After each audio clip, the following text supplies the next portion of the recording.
Dallas, a past Grand Master dons Masonic regalia along with Grand Masters James Bradford and Harry Sunderland. The president climaxes a busy Missouri visit next night at a Kansas City dinner where, with Vice President Barclay, he honors William Boyle, Jr., Democratic National Chairman. The president calls for a $100 billion rise in the national income to improve America's standard of living. Jawaharlal Nehru, Prime Minister of India and the Orient's greatest political and spiritual leader, flies to Washington on one of the most important state visits of recent years. For with China in red hands, India is vital to the West. Nehru's sister, ambassador to the U.S., helps President Truman make her distinguished brother feel at home.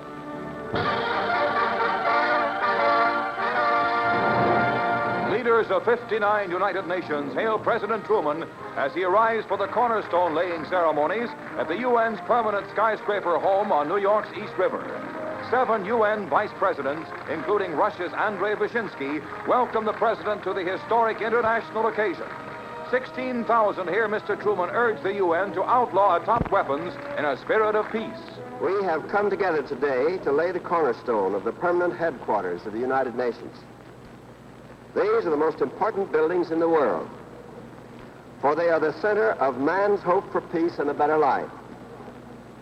This is the place where the nations of the world will work together to make that hope a reality. 30 feet up in a 39-story Secretariat building, now nearing completion, Secretary Trygve Lie lays the cornerstone. Inscribed in 5 languages, it proclaims this the permanent home of the United Nations, which, like peace, though not yet built, is building, and on a firm foundation. As much of the nation votes, eyes turn to New York, where 2 election races are billed as gauges of the fair deal's popularity.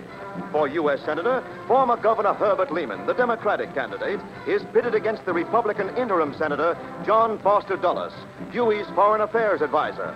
For mayor of New York, left-winger Vito Marcantonio on the ALP ticket is in a 3-corner contest with Republican liberal Newbold Morris, once principal aide of Fiorello LaGuardia, and Mayor William O'Dwyer, seeking his 2nd term as the Democratic candidate. In New York City, it's a record vote. Then in Washington, before the Women's National Democratic Club, President Truman jubilantly reads early election returns. As it stands now, 176 districts, Lehman 69,460 and Dulles 31,000. Final returns give the Democrats victory. Mayor William O'Dwyer gives credit to organized labor.